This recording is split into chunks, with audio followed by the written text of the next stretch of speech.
तथागत बुद्ध आधुनिक लोकशाही जगताचे महानायक डॉक्टर बाबासाहेब आंबेडकर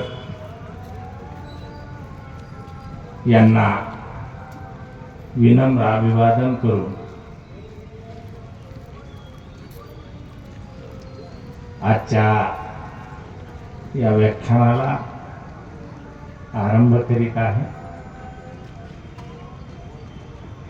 या कार्यक्रमाचे सन्माननीय अध्यक्ष माजी प्राचार्य कमलाकरजी कांबळे, मंचावर उपस्थित असलेले जुने आम्हाला परिचित असलेले दलित पॅंथरचे सक्रिय कार्यकर्ते भास्करराव रोडे, ज्यांनी या कार्यक्रमाचं प्रस्तावित केलं, ते आमचे स्नेही मित्र प्राध्यापक दासू वाघमारे, कार्यक्रमाचे संचालन करणारे प्राध्यापक विलास रोडे आणि परळी शहरातील क्रांतिकारी चळवळीमधलं एक महत्त्वाचं शहर म्हणून 70 ते 80च्या दशकात गाजलेला आहे। कारण 70 ते 80च्या काळात केवळ महाराष्ट्रातच नाही, आपल्या देशातच नाही, तर जगात एक परिवर्तनाचं आणि एक खळबळजनक जे काही उलाढाली घडणारं दशक 70 ते 80चं दशक आपण अनुभवलेलं आहे, पाहिलेलं आहे। या दशकात महाराष्ट्रामध्ये 2 चळवळी उदयास आल्या। त्या म्हणजे एक बुद्धिवादी वर्गातली एक संघटना बामसेफ आणि दुसरी तरुणांची एक संघटना दलित पॅंथर। आम्ही ग्रामीण भागातले, खेड्यात राहणार आम्ही, खळवटलिंगाव इथून जवळच आहे, वडवणी तालुक्यात। त्या ठिकाणी आम्ही अनेक संघर्ष केले, गावाशीही संघर्ष केला, पण त्या संघर्ष करत असताना आम्हाला जे काही प्रेरणा आणि मानसिक बळ देण्याचं जे काम आहे ते दलित पॅंथर नावाच्या जी संघटना होती त्या संघटनेनं दिलं। आणि मग त्याचे एक स्ट्रॉंग असे सेंटर, दलित पॅंथरचे स्ट्रॉंग सेंटर जे आहेत ते मराठवाड्यामधले स्ट्रॉंग सेंटर, एक तर त्या सेंटरमध्ये प्रामुख्यानं नावाचा जो उल्लेख करता येईल असे सेंटर मी आपणाला एक आठवण म्हणून 1970 ते 80च्या दशकातली एक आठवण म्हणून आपणासमोर सांगतो। पहिलं सेंटर आहे परळी। परळी हे आक्रमक आणि समाजाला संरक्षण देण्यासाठीची जी काही तत्परता या परळीच्या तरुणांनी दाखवली, त्यांची इतकी तत्परता आम्हाला आमच्या गावात, खेड्यात म्हणजे संरक्षण कवचाचं काम करत होती। आणि म्हणून हे जे काही दुसरी एक गोष्ट आहे, आमची घटना घडली गावात आणि कळंबचे दलित पॅंथरचे कार्यकर्ते गावी आले घाबरू नका, आम्ही तुमच्या बरोबर आहे आणि काय करता येईल ते आम्ही सर्व करू. आम्ही रोखलं, काय करायचं काही गरज नाहीये. आपला लढा जो आहे तो आंबेडकरवादी विचाराचा लढा आहे, लोकांना जागृत करण्याचा लढा आहे. तुम्ही कळंबून या ठिकाणी आलात, तो आम्हाला एक फार मोठा दिलासा दिला. असं ते कळंबचं एक दलित पॅंथरचं सेंटर, त्या ठिकाणी म्हणजे गायकवाड होते. त्यानंतर तिसरं सेंटर उदगीर ही दलित पॅंथरचा एक बाले किल्ला असायचा. आणि या परळीच्या सेंटर वरून तर बिदर, म्हणजे हे जे बिदर आहे भालकी पर्यंत आपली ही टीम जी आहे ते रेल्वेनं तिथं आपला प्रचार प्रसार करण्यासाठी आणि आपला वकूफ, आंबेडकरवादी विचाराचा वकूफ दाखवण्यासाठी ही टीम कार्यरत राहायची. असं हे जुजारू स्वाभिमानी बाण्याचं परंपरा असलेलं हे शहर आहे. आंबेडकरी विचार तो कुणापुढे झुकत नाही, नमत नाही. आणि मग इथल्या जे काही प्रस्थापित नेते जे आहेत यांनाही त्यांनी आपली ताकद, प्रस्थापित नेत्यांना आपल्या या भीमनगरमध्ये जी ताकद दाखवलेली आहे ती घटना मी या ठिकाणी सांगणार नाही. तुम्हाला माहित आहे, जे आपली मालमत्ता समजत होते, जे राजकारणी आंबेडकरवादी जनाधाराला जे आपली मालमत्ता समजत होते, त्यांना असं उचललं, आता आपटितो, अरे सोडा रे, सोडा सोडा, मी आता काही करणार नाही, अशा पद्धतीची घटना या ठिकाणी घडली. ती मी प्रत्यक्ष साक्षीदार आहे त्याचा. तेव्हा मला खऱ्या अर्थानं आंबेडकरवादी तरुण आणि ही जी काही चैतन्य आहे किती प्रभावी होतं हे आज मला बोलवलं या ठिकाणी. माझी आठवण तुम्हाला झाली, कारण सातत्यानं आपण कसं शासक नजरेनं पाहतो समोरच्या माणसाकडं, परंतु शेवटी तुमच्यातला तो चांगुलपणा आहे आणि चांगुलपणा माझ्यातला चांगुलपणा शेवटी वयाच्या उत्तरार्धात का होत नाही. मला तो परळीच्या सर्वच उत्तरार्धात गेले, दासू वाघमारे, रोडे हे उत्तरार्धात वयामध्ये गेलेले आहेत मी. परंतु तो जुना चांगुलपणा आठवला का? आज जी ही जयंती साजरी होत आहे, मला वाटते मधल्या काळामध्ये जे काही आंबेडकरी भान आपण विसरलो होतो ते पुन्हा जागृत झाल्याचा साक्षात्कार मला या आजच्या या कार्यक्रमामध्ये होतोय. भान आल्याचा जो साक्षात्कार, आणि त्यामध्ये या ठिकाणी जे संयोजन करणारे जे काही कार्यकर्ते आहेत, हेच कार्यकर्ते त्या काळात धडपड करणारे कार्यकर्ते होते. तेव्हा आपल्या या जुन्या कार्याला नमन करतो. मधला काळ त्याच्यावर भाष्य करणं टाळतो का? सर्वच प्रदूषण झालेलं आहे, सर्वत्र झालेलं आहे ते. आणि आजचा विषयच असा आहे की आमचे बलस्थानावर चर्चा करायची आहे, कमजोरीवर नाही. तेव्हा हे जे काही बलस्थान आहेत, पॅंथरचे जे काही सेंटर होते, हे आमचे बलस्थान होते.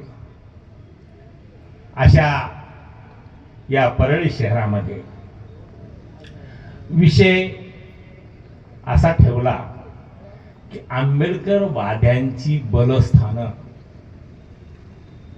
आणि पुढं आहे संविधान व धम्म. विषय व्हास्ट आहे. एक मोठा असा प्रबंध होईल. आमचे हे कांबळे सर म्हणजे हे आहेत म्हणजे लेखक आहेत, हे हे हे हे त्यांना प्रबंध वाटेल आणि मग हा प्रबंध वाटला पाहिजे. त्यानुसार त्याचे जे विविध पैलू आहेत ते पैलू खुलावेत. कारण मला इतकं ज्ञान नाही आहे, कारण हे इतका वास्ट विषय आहे, व्यापक विषय आहे. आणि व्यापक विषय घेऊन जे खऱ्या अर्थानं आंबेडकरवादी विचारवंत जे आहेत त्या विचारवंतांची जी काही प्रज्ञा आहे ती खुलावी, फुलावी आणि ती समाजाभिमुख व्हावी म्हणून हा विषय मी सुचवलेला आहे. त्या सुचवण्याच्या पाठीमागचा हेतू असा आहे की या देशामध्ये जो इतिहास आहे, स्वातंत्र्याचा इतिहास, स्वातंत्र्याचा इतिहास आणि स्वातंत्र्योत्तर काळातील भारतीय इतिहास हा दुसरा तिसरा काही नाही आहे. तो फक्त आणि फक्त आंबेडकरवादी चळवळीचा इतिहास घडलेला आहे. या ठिकाणी हे नीट लक्षात घ्या. आता ही गोष्ट आमचे जे जे कोणी विचारवंत आहेत ह्यांना म्हणजे पचायला रुचायला जड जाते. इतिहास स्वातंत्र्यपूर्व काळातील कशाचा इतिहास? स्वातंत्र्य मिळवण्याचाच ना. कशाचं स्वातंत्र्य? भूभाग इंग्रजाच्या ताब्यात आहे ते भूभाग सोडून घ्यायचा, मुक्त करायचा, म्हणजे भूभागाचं स्वातंत्र्य की माणसाला स्वतंत्र करायचं, स्वतंत्र प्रज्ञेचं करायचं, माणसाला गुलामीतून मुक्त करायचं स्वातंत्र्य. माणसाचं स्वातंत्र्य की भूभागाचं स्वातंत्र्य? हा जेव्हा आपण एक दोन भेदरेषा करू तेव्हा कशाची निवड करायची? माणसाला स्वतंत्र करायचं की भूभागाला? गांधीजी, काँग्रेस, लीग आणि ज्या ज्या काही स्वातंत्र्याच्या त्या काळात ज्या चळवळी झाल्या त्यांनी भूभाग आणि अधिराज्य कुणाच्या ताब्यात द्यायचं? मुस्लिम लीग म्हणते आमच्या ताब्यात द्या, काँग्रेस म्हणते आमच्या ताब्यात द्या. या देशाचं जे काही नेतृत्व आहे ते आम्ही करतो. 500-600 संस्थानिक, इतकी विविधता, जातीची विविधता, धर्माची विविधता, भाषेची विविधता, प्रदेशाची विविधता, विविध संस्थानिक, इतक्या विविधतेत आम्ही राष्ट्र बनवू, आम्ही आमच्या हातात ताब्यात द्या, काँग्रेस म्हणते. त्याच्यामध्ये मुस्लिम लीग म्हणते आम्हाला शेअर द्या, मोठा वाटा द्या स्वातंत्र्याचा. आणि बाबासाहेब त्या काळात काय करतात? बाबासाहेब त्या काळात स्वातंत्र्याची लढाई यशस्वी करण्यासाठी गुलाम लोकांना स्वाभिमान, गुलाम लोकांमध्ये स्वाभिमान जागृत करून त्यांना मताधिकारासाठी उभं करणे, त्यांना एक मत तयार करणे. त्यांचं गुलामाला मत नसते, ओपिनियनच नाही, तो मालकाचं सर्व काही ऐकतो, मालकानं सांगितलं तसं करतो. गुलामाला मत नाही, या गुलामाला गुलामीतून मुक्त करून त्याला मताचा अधिकार देण्यासाठी बाबासाहेबांनी आपल्या स्वाभिमानी चळवळीची सुरुवात केली. 1917 पासून म्हणजे 1916ला त्यांनी जो जाती, भारतातील जाती हा ग्रंथ प्रबंध लिहिला, तिथून खऱ्या अर्थानं भारतीय समस्याची उकल करण्यासाठी सुरुवात केली. आणि त्या समस्या कशा मुक्त करायच्या, त्या विविध जे काही कृती कार्यक्रम आहेत, विविध संशोधन आहेत, विविध समस्या आहेत, त्या सर्व समस्यावर संशोधनात्मक लेखन करून लोकांना मान सन्मान प्रतिष्ठा काय चीज आहे याचं प्रात्यक्षिक करून आपली चळवळ सुरू केली। तर ती चळवळ तिकडल्या आयऱ्या गैऱ्याच्या ताब्यात जाऊ नये म्हणून एक नीट लक्षात घ्या की डॉक्टर बाबासाहेब आंबेडकरांचं शिक्षण 1920 पर्यंत म्हणजे वयाच्या 29 वर्ष होतात ना, 29 वर्ष होतात म्हणजे वयाच्या 29व्या वर्षी माणगावला 1920 ला माणगावला परिषद घेतली, बहिष्कृतांची परिषद, पहिलं लोकाभिमुख समाजासमोर पहिल्यांदा बाबासाहेब आले आणि समाजासमोर पहिल्यांदा आले ते कोणत्या रूपानं? नेतृत्वाच्या रूपानं। आणि ते नेतृत्व कोण सांगते? जी माणगावला जी परिषद बोलावली त्या परिषदेमध्ये छत्रपती शाहू महाराज यांना निमंत्रित केलं होतं। शाहू महाराजांचं जे भाषण आहे ते भाषण काय आहे की या कागल संस्थानामधली ही जी माझी जनता आहे या जनतेनं आपला खरा पुढारी नेमला, शोधला, निवडला आणि हा खरा पुढारी निवडला।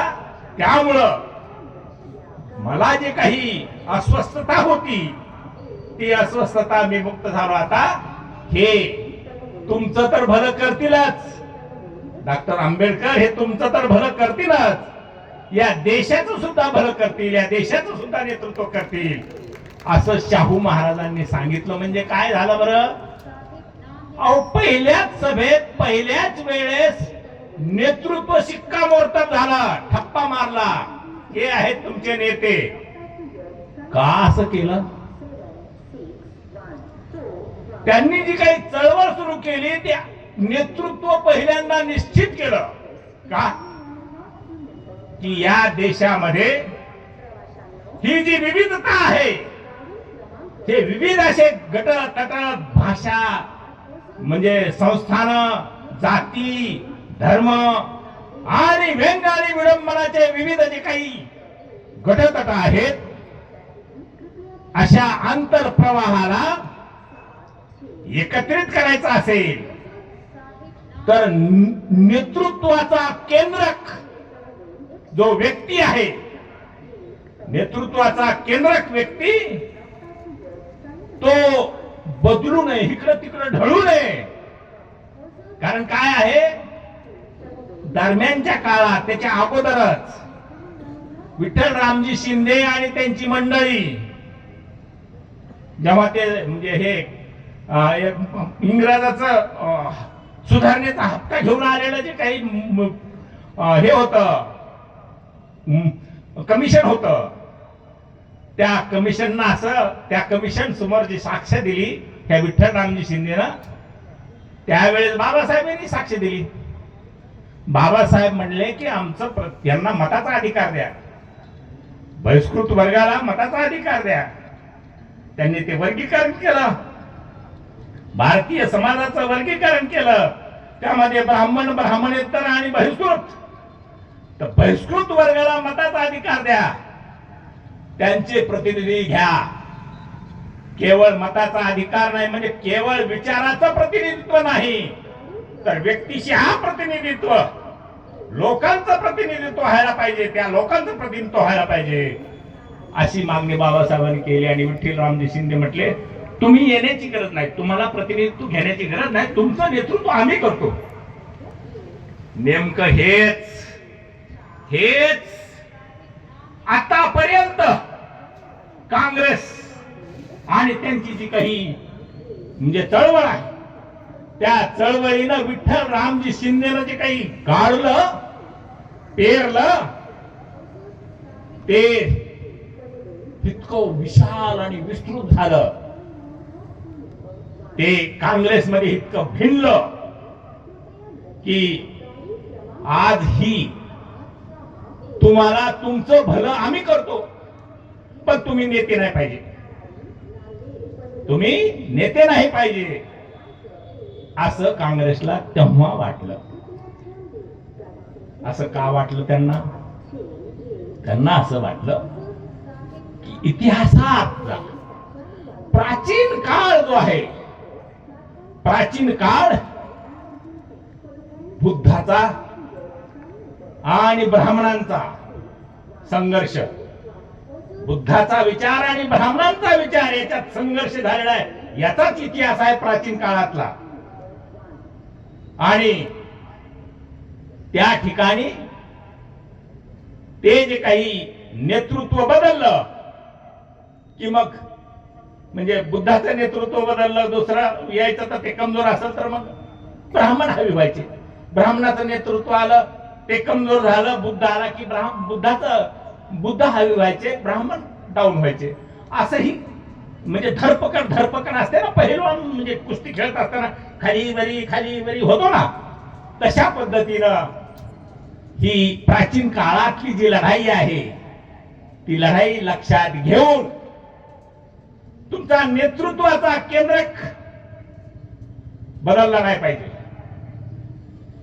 तुमचं स्वाभिमानी नेतृत्व म्हणजे स्वतःची बुद्धी, स्वतःचं तंत्र, स्वतःचा विचार, स्वतःचा पैसा, स्वतःचे संसाधन सर्व स्वतःच, कुणावरही विसंबून राहायचं नाही, कोणत्याही इतर पक्षाचं कवडी सुद्धा घ्यायची नाही, कोणत्याही विरुद्ध विचाराचं कसलंही साधन नाही घ्यायचं. आपल्या स्वबळावर स्वायत्त चळवळ उभी करणे याला स्वाभिमानी चळवळ म्हणतात. आणि ही स्वाभिमानी चळवळ ही जी काही 1920 ते 1956 पर्यंत जी केली, त्यामध्ये 1927 ला महाडची सामाजिक क्रांती झाली. त्या क्रांतीत अस्पृश्यतेला गाडलं, संवैधानिक दृष्ट्या अस्पृश्यतेला गाडलं. 1932 ला जी शाहू महाराजांनी हा जो काही तुम्ही नेता निवडलेला आहे, तो नेता शाहू महाराजांना हेरला 1920 ला, आणि 1932 ला जगातली जी पार्लमेंट आहे, जगाचं नेतृत्व, इंग्रजांचं जगावर राज्य होतं, जगावर राज्य होतं. आणि मग ती गोलमेज परिषद भरली, ती जगातले प्रतिनिधी आले होते. म्हणजे गोलमेज परिषदेमध्ये जगाचे प्रतिनिधी, मग इथले संस्थानिक होते, तिथले विविध म्हणजे स्वातंत्र्य द्यायचे वयांना, सायमन कमिशनला विरोध केला यांनी, त्यांना स्वातंत्र्य द्यायचं आहे, तर या तिथंच बोलवलं. आणि तिथं बोलवून स्वातंत्र्याची मागणी फक्त बाबासाहेबांनी केलेली आहे, नीट लक्षात घ्या. गांधींनी स्वातंत्र्याची मागणी केली नाही. गांधी म्हणले की हे अस्पृश्य आणि बहिष्कृताचे प्रतिनिधी मीच आहे, मीच त्यांचा नेता आहे, त्यांना कसल्याही प्रकारचं त्यांचं ऐकूच नका, बाबासाहेबांचं ऐकूच नका असं म्हणले ते. बाबासाहेब काय म्हणले सभागृहात, तिथल्या ब्रिटिश पार्लमेंटमध्ये त्यांच्या पंतप्रधानाच्या चेअरला काय सांगत होते की तुमचं हे भारतात जे असलेलं जे काही नोकरशाहीचं सरकार लवकर गाशा गुणाला, आणि आम्ही आता कसं चालवायचा देश ते आम्ही ठरवू. तुम्ही पहिले तुमचा गाशा गुंडाळा म्हणजे, आणि जिना काय मागत होते, आम्हाला शेअर इन पॉवर मध्ये शेअर द्या, हप्ता द्या, हिस्सा द्या, काँग्रेस म्हणे सत्तेमध्ये आम्हाला बसू द्या. आणि बाबासाहेब काय म्हणे, आम्ही आमचा निर्णय घेऊ, भारत स्वतंत्र राहील आणि स्वातंत्र्य स्वायत्त असं राष्ट्र आम्ही उभा करू, तुम्ही निघून जा. कोण आहेत बरं जनक स्वातंत्र्याचे? मग म्हणायची हिंमत होत नाही ना तुम्हाला? का बोललेच नाहीत आतापर्यंत कुणी? आमच्यासारखे भाषण करणारी बोलले नाहीत कधी, हिंमतच नाही. बोलले तर कुणी मारत काय की बघा मालक मारतील की काय म्हणून बोललेच नाहीत. परंतु या देशामध्ये स्वातंत्र्याचा जो लढा झालेला आहे, त्या स्वातंत्र्य लढ्यामध्ये फक्त एकमेव पुढारी डॉक्टर बाबासाहेब आंबेडकर यांनीच या भारताला स्वातंत्र्याची मागणी केली आहे. आणि ती मागणी सर्टिफाईड झाली 17 ऑगस्ट 1932 ला. कम्युनल अवॉर्ड स्वीकारला, जाहीर केला. जातीय निवाडा हे जे काही जातीचे भांडणं असं समजत होते ना, म्हणजे इंग्रज सुद्धा लय म्हणजे प्लेनली तुम्हाला सत्ता देत होता असं नाहीये, तुम्हाला खेळवत होता. हे जे काही मुस्लिम लीग, काँग्रेस हे सत्ता लालची, काँग्रेस मधले सत्ता लालची. कसे? स्वाभिमानी चळवळी सर्व डॅमेज केल्या काँग्रेसनं.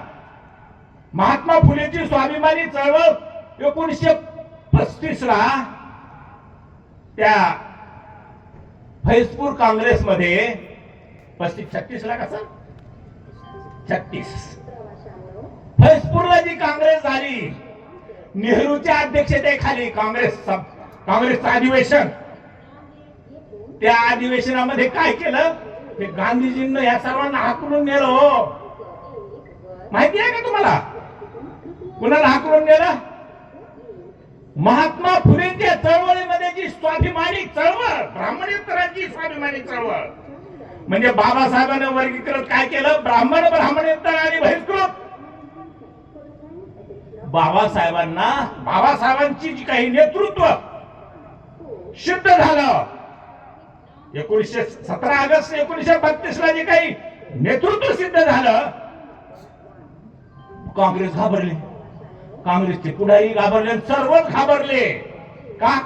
आता तो सर्वच आता हे म्हणजे आंबेडकरांनी जिंकलं, आता हे यांच्याच ताब्यात जाणार.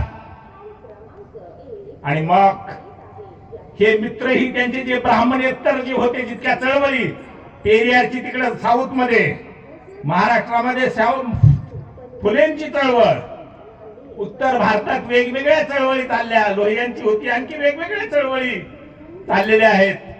पंजाबमध्ये मंगूरामांची चळवळ, ह्या सर्व आदिधर्मी, आदिद्रविड अशा नावानं ज्या चळवळी चालल्या होत्या, त्या चळवळी ब्राह्मणांच्या विरोधात होत्या.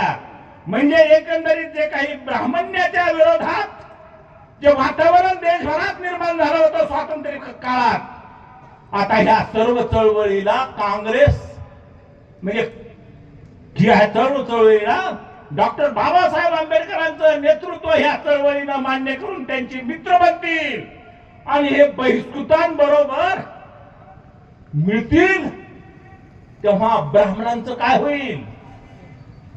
म्हणून गांधीजी जे आहेत, गांधीजी स्वयंप्रज्ञ नाहीत. पेरियारनं सुद्धा अनेक वेळा त्यांनी सांगितलेलं आहे की गांधीजी स्वयंप्रज्ञ म्हणजे स्वतःची बुद्धी वापरून नाही राहिले. त्यांना ब्राह्मण्य ते संचलित करतात, त्यांच्यावर प्रेशर करतात, म्हणजे आणि मग त्यांच्याकडून करवून घेतात.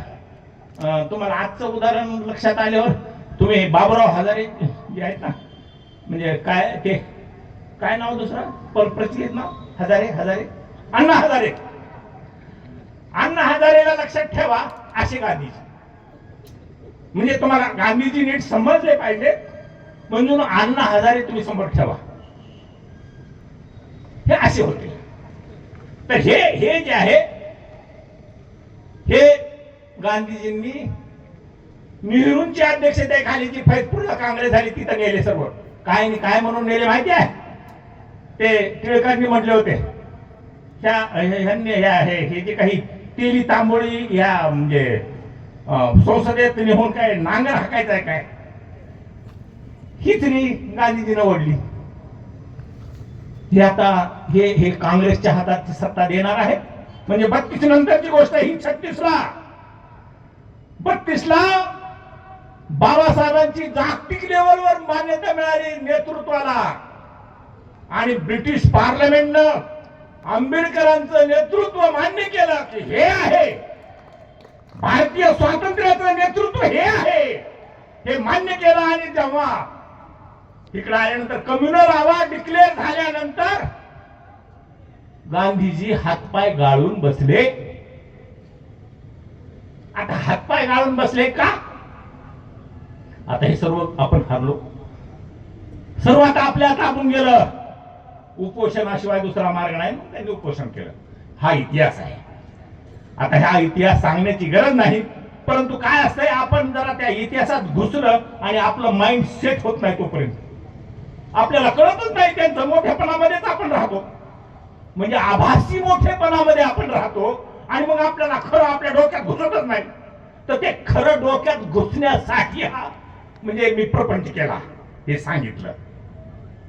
परंतु या देशात लोकांना शहाणं करण्याची जी चळवळ आहे, लोकांना उभं करण्याची जी चळवळ आहे, ती लोकांची चळवळ म्हणजे फक्त आणि फक्त डॉक्टर बाबासाहेब आंबेडकरांनी नॉनस्टॉप एकही दिवस थांबलेले नाहीत.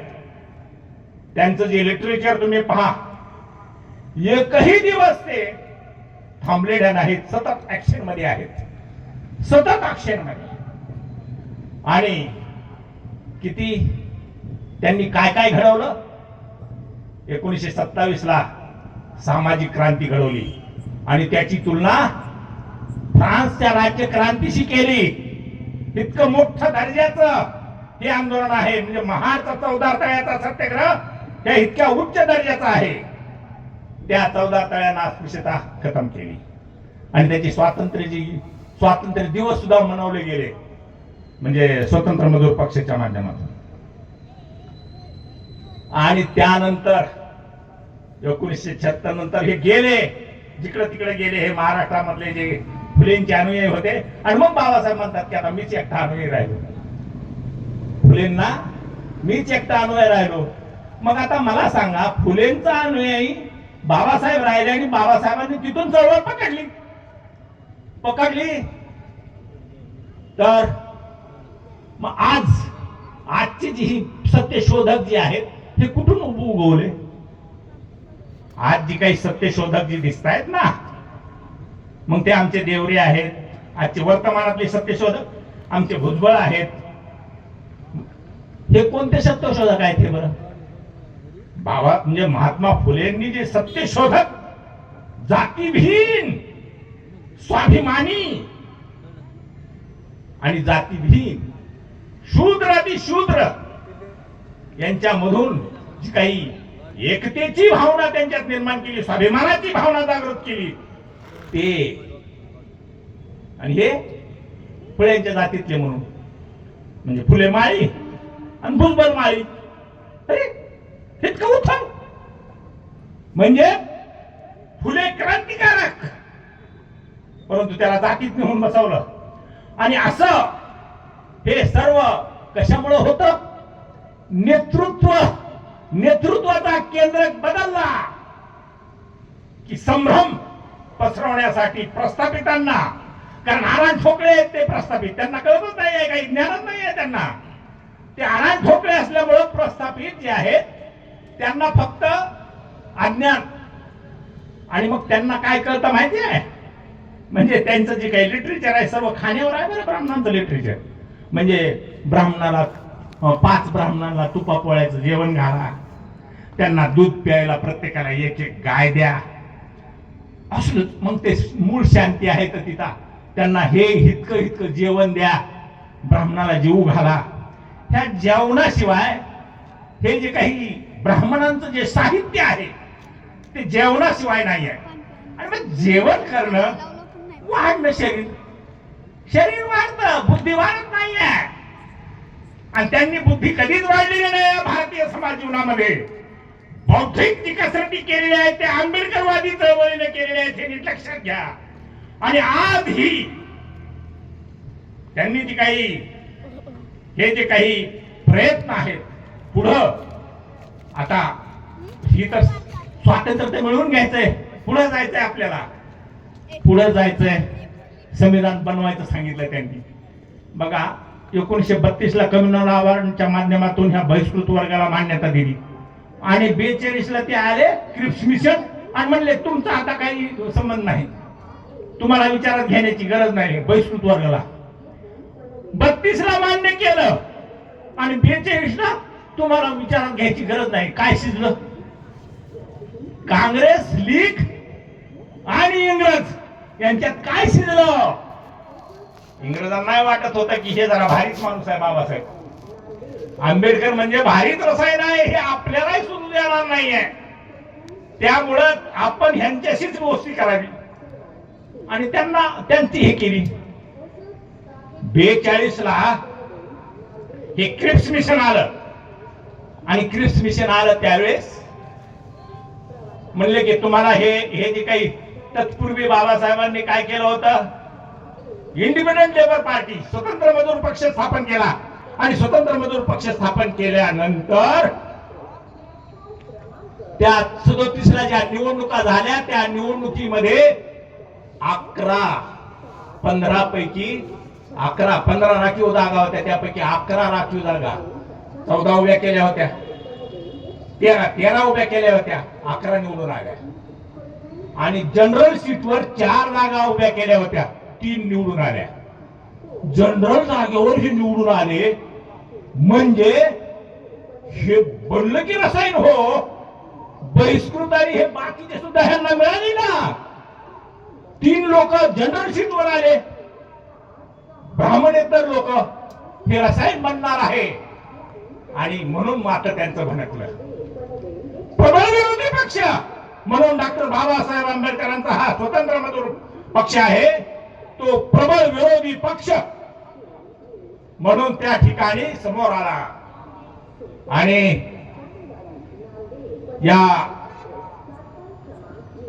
याला कसं रोखायचं तर ते मग क्रिप्सची योजना आली. म्हणजे क्रिप्सनं असं का वागला की तुम्हाला जे तुमचं प्रतिनिधित्व करायचं हे बहिष्कृत वर्गाची तुम्हाला बाजू जर मानायची असेल तर तुम्हाला जातीच्या नावाखाली यावं लागेल. इंडिपेंडंट लेबर पार्टीच्या माध्यमातून तुम्हाला प्रतिनिधित्व करता येणार नाही. म्हणजे सर्वांचं नेतृत्व तुम्हाला करता येणार नाही. तुम्ही महामार्गाचं हे जे बहिष्कृत वर्गाचं अस्पृश्य वर्गाचं नेतृत्व करा, अशा प्रकारचं जे काही म्हणणं आहे. परंतु बाबासाहेब आपल्याला स्वातंत्र्य मिळालं नव्हतं. अशा वेळेसच बाबासाहेब त्याला उधळून लावणार नव्हते. काय करावं चिंतेत पडले. बाबासाहेब चिंताग्रस्त झाले आणि मग आता काय केलं पाहिजे. ह्या क्रिप्सनं तर म्हणजे ह्या इंग्रजांना तर आपल्याला कोंडीत पकडलंय. आपलं जे म्हणणं आहे ते म्हणणं उधळून लावलंय.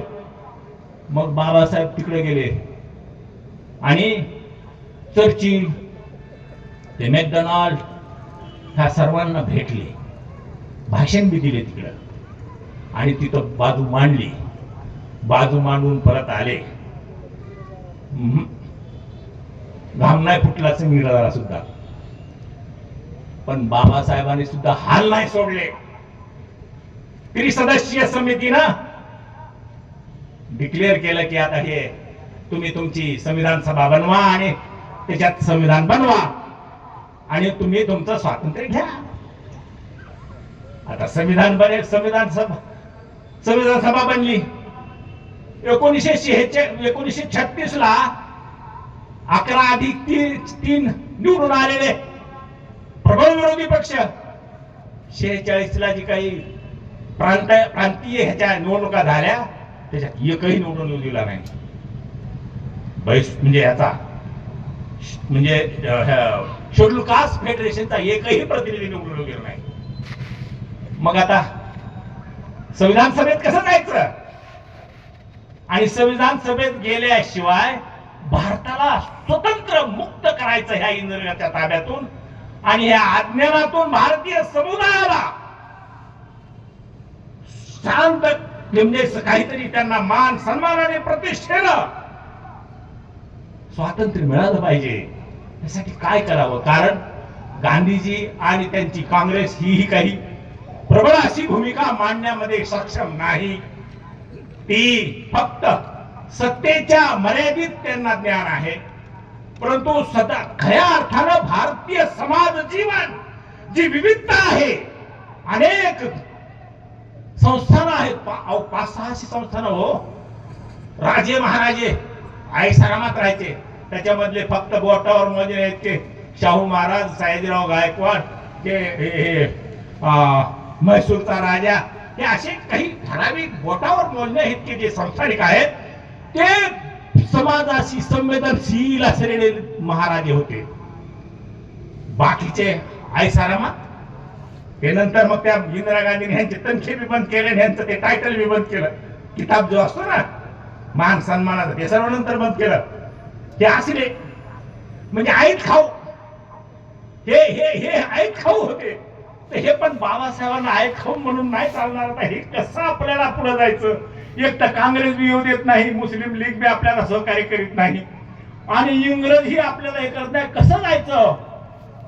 फार मोठ्या सिताफीनं. अशा परिस्थितीत त्यांना किमान एकट्याला मला तरी संविधान सभेत जाता आलं पाहिजे. कारण पटेल काय म्हणले, तुम्हाला आम्ही म्हणजे दरवाजे तर बंद केलेलेच आहेत काँग्रेसनं, त्या खिडक्यामधले जे काही फटी असतात ना, फटी, ते तावदानं नसतात का, ते तावदानं सुद्धा आम्ही बंद केलेले आहेत. म्हणजे तिथून सुद्धा घुसता येणार नाही तुम्हाला. म्हणजे इतका तुमचा बंदोबस्त केलेला आहे. तेव्हा अशा परिस्थितीमध्ये पश्चिम बंगालमधून नमोशूद्रा लोकांनी जोगेंद्रनाथ मंडलच्या माध्यमातून त्यांच्या पुढाकारानं शेड्यूल कास्ट फेडरेशनच्या प्रतिनिधित्व म्हणून डॉक्टर बाबासाहेब आंबेडकरांना संविधान सभेवर पाठवलं. आणि मग संविधान सभा झाली. त्या संविधान सभेत आले बाबासाहेब आले. आणि मग आता इतका डिटेल मध्ये हे बोललं की मग जास्त वेळ जाईल. तेव्हा संविधान सभा गठीत झाली. अनेक बोंबाबोंब करणारे संविधान सभेत होते, परंतु प्रत्यक्ष लिहायचं म्हणल्यानंतर सर्वांनीच अंग काढलं. 7 लोक सदस्य होते. ते पहिले तर काय केलं, हे जे काही बाबासाहेबांनी तिकडून आणलं, तिकडून प्रतिनिधित्व मिळालं होतं ना, तो भागच त्यांनी पाकिस्तानला देऊन टाकला. ती काय फायनी झाली, तो भागच, म्हणजे तिथं शेड्यूल कास्टची जास्त लोक होती, तो भागच त्यांनी पाकिस्तानला देऊन टाकला. का? बाबासाहेब सारख्या अनेक स्वायत्त असे स्वाभिमानी लोक निवडून येतील, हे नकोच आपल्याला, तिकडेच जाऊ द्या. काँग्रेसची ही मेंटॅलिटी, भारतीय विकृत लोकांची ही मेंटॅलिटी, जातीग्रस्त आणि धर्मग्रस्त लोकांची ही मेंटॅलिटी, जाऊ द्या तिकडं. मग ते झाली फाळणी, तिकडे गेले बाबासाहेब. परंतु बाबासाहेबांचं भाषण जे आहे त्या अगोदर झालेलं आहे. पहिल्यांदा गोंधळ झाला, ठराव मांडला नेहरूंनी, आणि नेहरूंनी ठराव मांडला की त्यांना अपेक्षित असं होतं की मी ठराव मांडला की सर्वांनी होय बा बैलासारखं मान डोलवावी, पण तसं काही झालं नाही. हरकतीचे मुद्दे मांडले आणि आपण सर्वांचा विचार करावा. म्हणजे संस्थानिक आलेले नव्हते सर्व, आणि मुस्लिम लीगचेही प्रतिनिधी आलेले नव्हते.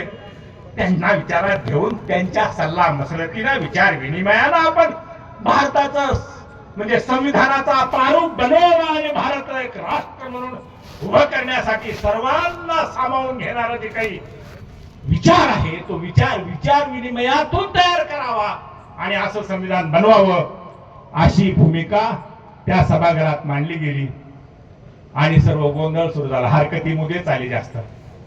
नेहरूनी एक्साइट झाले, सभागृहात गोंधळ झाला. म्हणजे मग हे विरोध मत मांडायला लागले, काही हरकती घेऊ लागले आणि मग ते राजेंद्र प्रसादांना सुद्धा तो सभागृह जे काही कंट्रोल करायचा आहे तो करता आला नाही.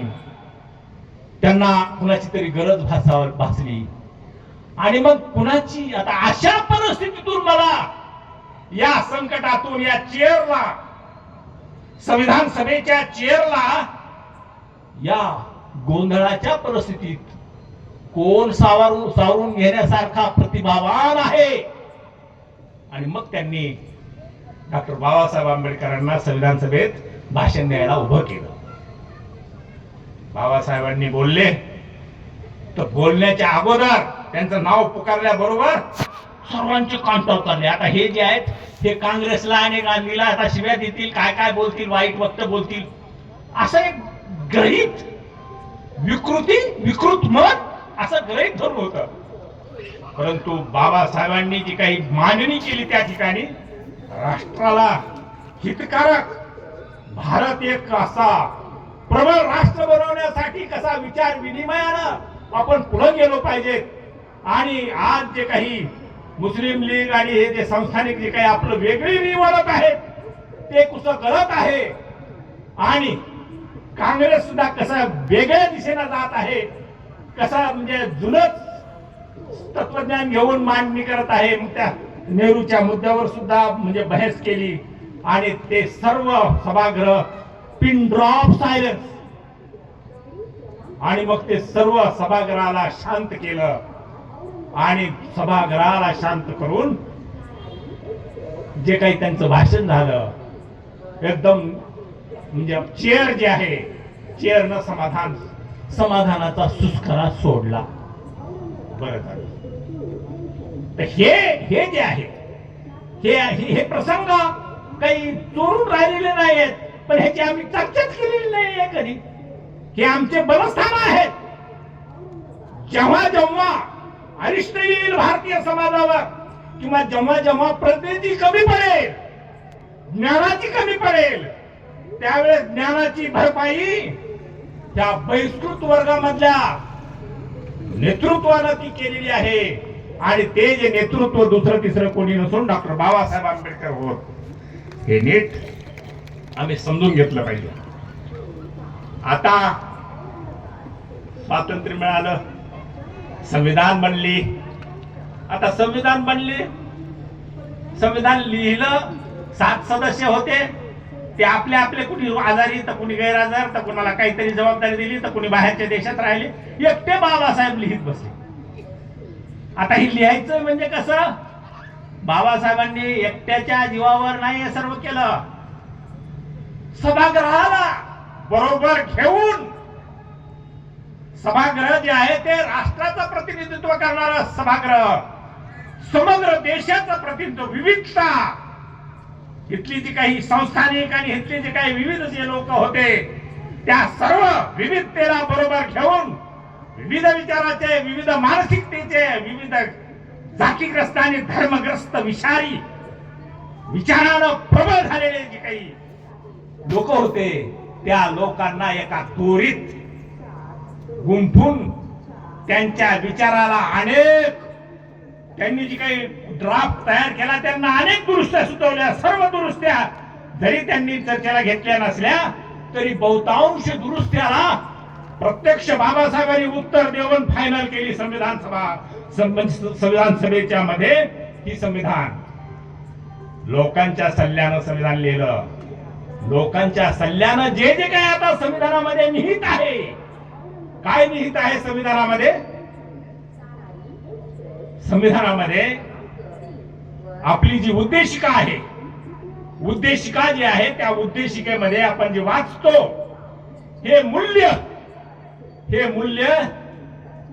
प्राचीन म्हणजे त्याच्या अगोदर जे आहे ती मनुवादी व्यवस्था, ब्राह्मणी व्यवस्था, त्या व्यवस्थेला पूर्णतः पर्याय अज्ञानाची व्यवस्था, ब्राह्मण्य अज्ञानाची व्यवस्था, संविधान ज्ञानाची, प्रज्ञेची आणि बंधुभावाची योजना, स्वातंत्र्य, समता, बंधुत्व आणि न्याय या मानवी मूल्यावर कोण लोक?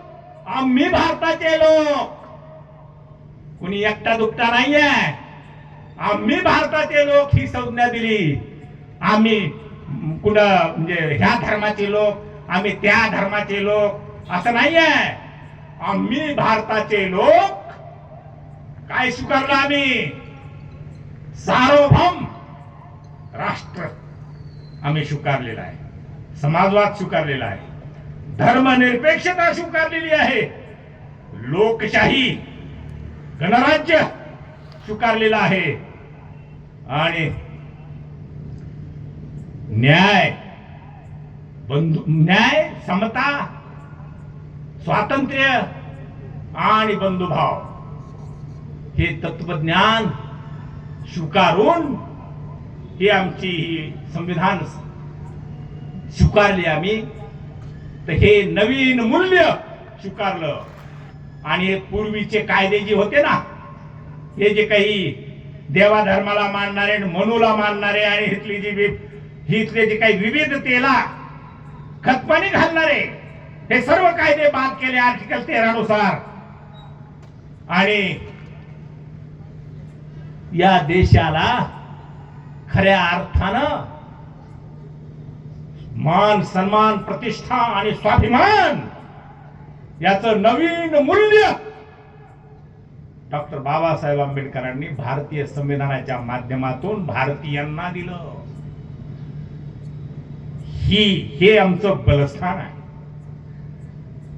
हे जे बलस्थान किती वर्ष, 1920 ला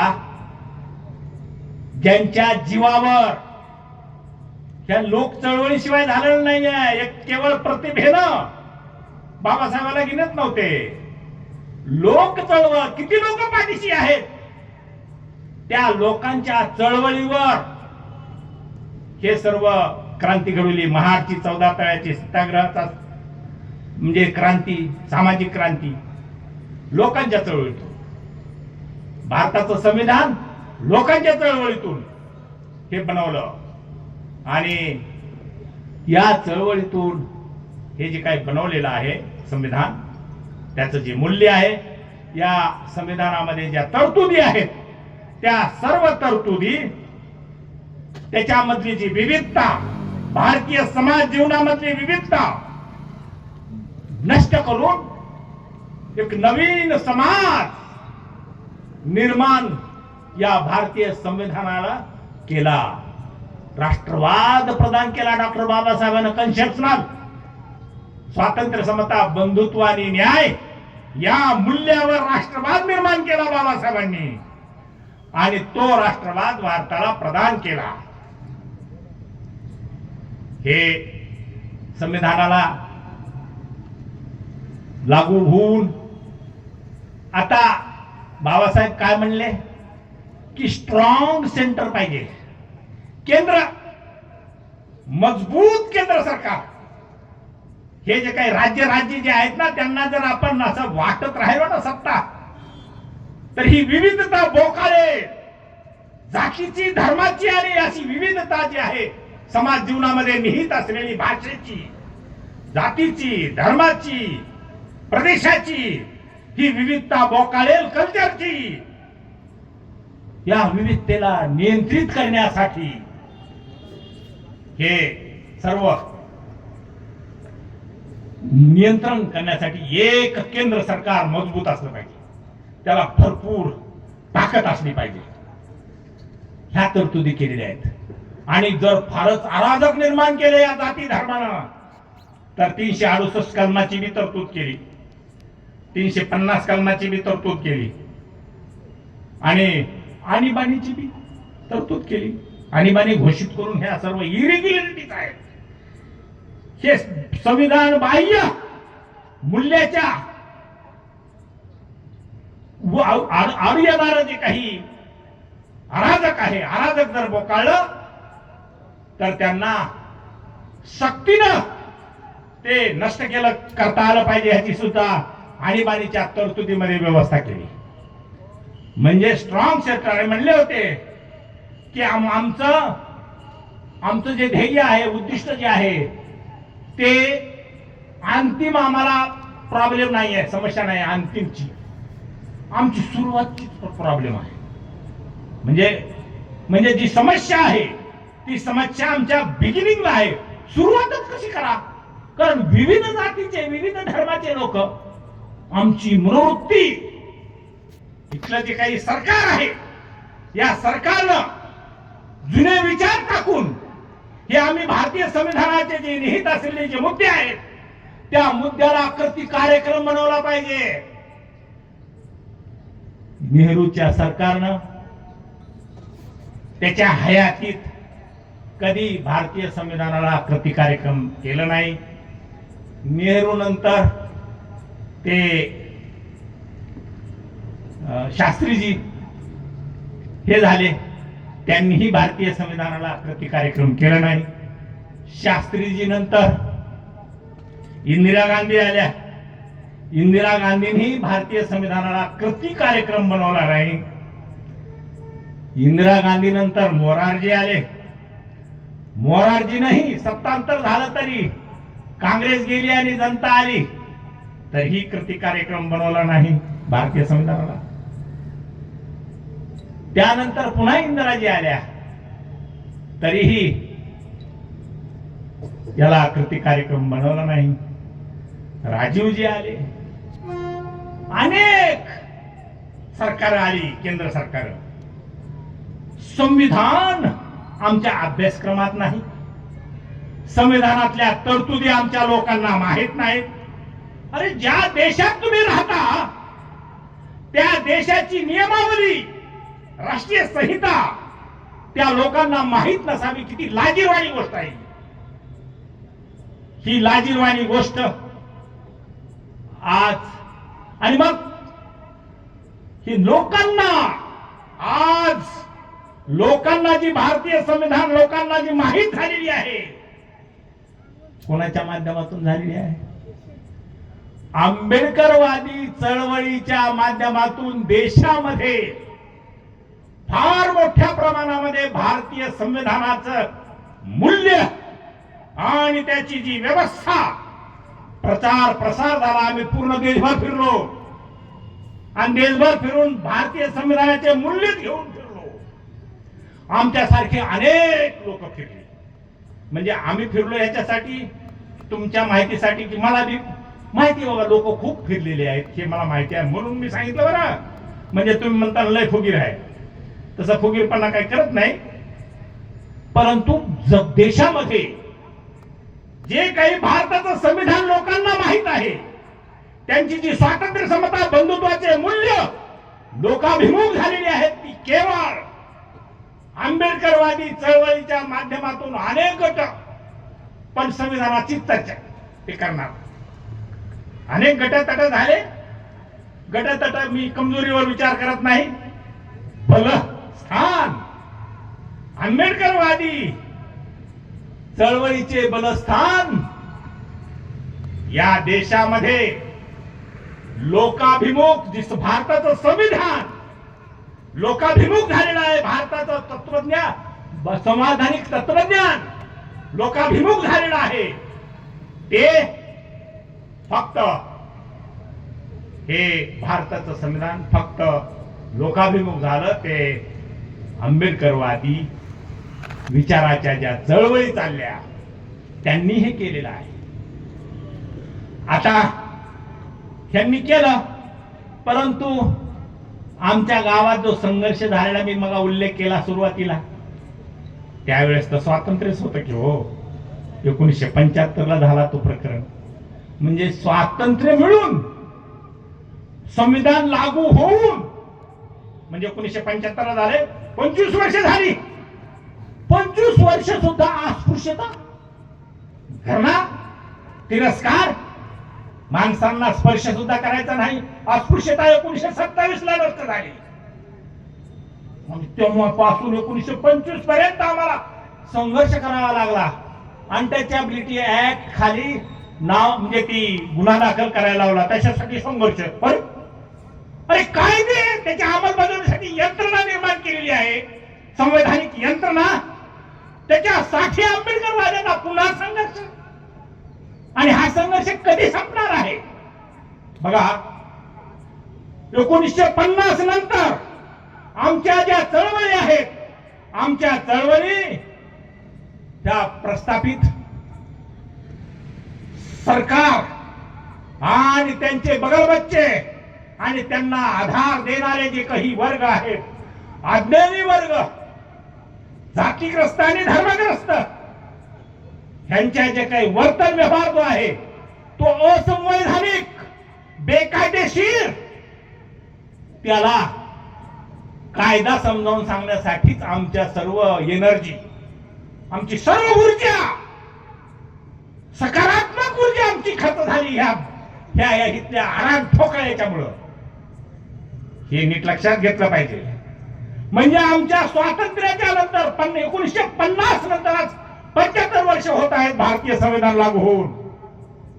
आजही आम्हाला भारतीय संविधानाचे निहित असलेलं जे काही लोक सबलीकरणाचं, लोकांना दिशा देण्याचं, लोकांमध्ये बंधुभाव, लोकांमध्ये न्याय निर्माण करण्याचं जे काही तत्वज्ञान आहे, ते तत्वज्ञान त्याच्यासाठी, त्याच्या अंमलासाठी आजही आम्हाला संघर्ष करावा लागतो. अहो, साधा पोलीस स्टेशनला साधं जा, आम्हाला असं झालंय बा, असा आहे ते आमचा गुन्हा नोंद करून घ्या, ह्याच्यासाठी सुद्धा चळवळी उभा करायला लागतात. अरे हा काय प्रकार आहे? 75 वर्ष हे कुणासाठी? हा बहिष्कृत वर्ग, या बहिष्कृत वर्गाला अशा प्रकारची जी वागणूक आहे ती वागणूक मिळाली. मग तरीही आम्ही आजही हतबल झालेलो नाहीयेत. का बरं हतबल झालो नाहीत? का? बाबासाहेबांनी हे माहित होत की हे असं करणार आहेत, कारण गांधीजी आणि काँग्रेस आणि इथल्या लोकांचा मला अनुभव आहे, म्हणून मला राजीनामा सुद्धा द्यावा लागलेला आहे.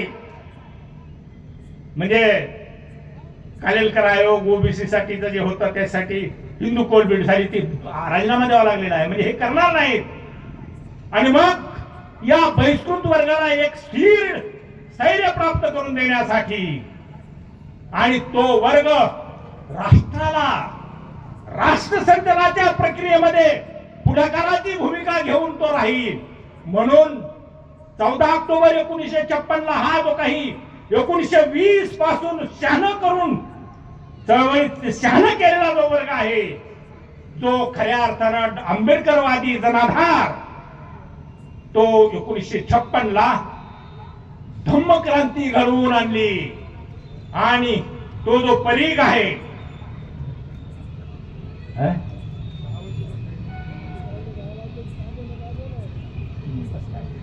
जास्त बोलणार मी बोलतो ना पूर्ण करू. तर हे जो काही संविधानाच्या संबंधानं हे असं करणार आहे, तेव्हा याला मार्ग म्हणून या समाजाला